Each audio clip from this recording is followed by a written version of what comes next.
ഒന്ന് ശമൂവേലിന്റെ പുസ്തകം അദ്ധ്യായം 7. കിര്യത്ത് യെയാരീമിൽ വസിക്കുന്നവർ വന്ന് യഹോവയുടെ പെട്ടകം എടുത്ത് കുന്നിന്മേൽ അബീനാദാബിന്റെ വീട്ടിൽ കൊണ്ടുപോയി അവന്റെ മകനായ എലെയാസാരിനെ യഹോവയുടെ പെട്ടകം സൂക്ഷിക്കേണ്ടതിന് ശുദ്ധീകരിച്ചു. പെട്ടകം കിര്യത്ത് യെയാരീമിൽ ആയിട്ട് വളരെക്കാലം, ഏകദേശം 20 വർഷം കഴിഞ്ഞു. യിസ്രായേൽ ജനമെല്ലാം യഹോവയോട് വിലപിച്ചു.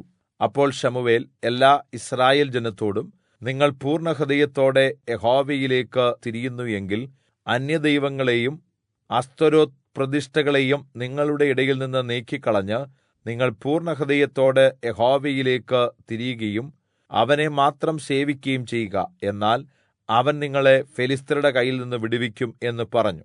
അങ്ങനെ യിസ്രായേൽ മക്കൾ ബാൽ വിഗ്രഹങ്ങളെയും അസ്തോരോത്ത് പ്രതിഷ്ഠകളെയും നീക്കിക്കളഞ്ഞ് യഹോവയെ മാത്രം സേവിച്ചു.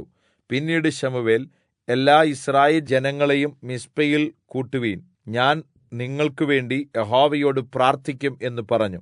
അവർ മിസ്പയിൽ ഒന്നിച്ചുകൂടി വെള്ളം കോരി യഹോവയുടെ സന്നിധിയിൽ ഒഴിച്ചു. ആ ദിവസം ഉപവസിച്ചു. ഞങ്ങൾ യഹോവയോട് പാപം ചെയ്തിരിക്കുന്നു എന്ന് അവിടെ വെച്ച് പറഞ്ഞു. പിന്നെ ശമൂവേൽ മിസ്പയിൽ വെച്ച് യിസ്രായേൽ മക്കൾക്ക് ന്യായപാലനം ചെയ്തു. യിസ്രായേൽ മക്കൾ മിസ്പയിൽ ഒന്നിച്ചുകൂടി എന്ന് ഫെലിസ്ത്യർ കേട്ടപ്പോൾ ഫെലിസ്ത്യ പ്രഭുക്കന്മാർ യിസ്രായേൽ ജനങ്ങളെ ആക്രമിക്കുവാൻ ചെന്നു. യിസ്രായേൽ മക്കൾ അത് കേട്ടിട്ട് ഫെലിസ്ത്യരെ ഭയപ്പെട്ടു. യിസ്രായേൽ മക്കൾ ശമൂവേലിനോട്, നമ്മുടെ ദൈവമായ യഹോവ ഞങ്ങളെ ഫെലിസ്ത്യരുടെ കയ്യിൽ നിന്ന് രക്ഷിക്കേണ്ടതിന് ഞങ്ങൾക്ക് വേണ്ടി അവനോട് പ്രാർത്ഥിക്കുന്നത് മതിയാക്കരുതേ എന്ന് പറഞ്ഞു. അപ്പോൾ ശമൂവേൽ പാൽ കുടിക്കുന്ന ഒരു ആട്ടിൻകുട്ടിയെ എടുത്ത് യഹോവയ്ക്ക് സർവാംഗഹോമം കഴിച്ചു. ശമൂവേൽ യിസ്രായേലിനു വേണ്ടി യഹോവയോട് പ്രാർത്ഥിച്ചു. യഹോവ ഉത്തരം നൽകി. ശമൂവേൽ ഹോമയാഗം കഴിച്ചുകൊണ്ടിരിക്കുമ്പോൾ ഫെലിസ്ത്യർ യിസ്രായേൽ ജനത്തോട് യുദ്ധത്തിന് വന്നു. എന്നാൽ യഹോവ അന്ന് ഫെലിസ്ത്യരുടെ മേൽ വലിയ ഇടിമുഴക്കി അവരെ ഭയപ്പെടുത്തി. അവർ യിസ്രായേലിനോട് തോറ്റു. യിസ്രായേൽ മക്കൾ മിസ്പയിൽ നിന്ന് ഫെലിസ്ത്യരെ പിന്തുടർന്നു ബേത്ത്കാർ വരെ അവരെ സംഹരിച്ചു. പിന്നെ ശമൂവേൽ ഒരു കല്ലെടുത്ത് മിസ്പയ്ക്കും ശേനിനും മദ്ധ്യേ സ്ഥാപിച്ചു. ഇത്രത്തോളം യഹോവ നമ്മെ സഹായിച്ചു എന്ന് പറഞ്ഞ് അതിന് എബെൻഏസർ എന്ന് പേരിട്ടു. ഇങ്ങനെ ഫെലിസ്ത്യർ കീഴടങ്ങി. പിന്നെ യിസ്രായേൽ ദേശത്തേക്ക് വന്നതുമില്ല. ശമൂവേലിന്റെ കാലത്തെല്ലാം യഹോവയുടെ കൈ ഫെലിസ്ത്യർക്ക് വിരോധമായിരുന്നു.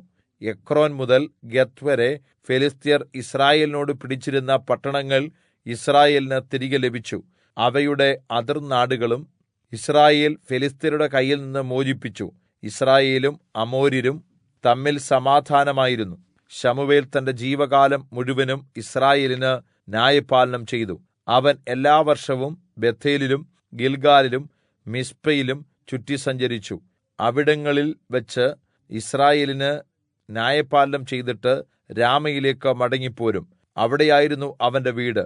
അവിടെ വെച്ചും അവൻ യിസ്രായേലിന് ന്യായപാലനം നടത്തിവന്നു. യഹോവയ്ക്ക് അവിടെ ഒരു യാഗപീഠവും പണിതിരുന്നു.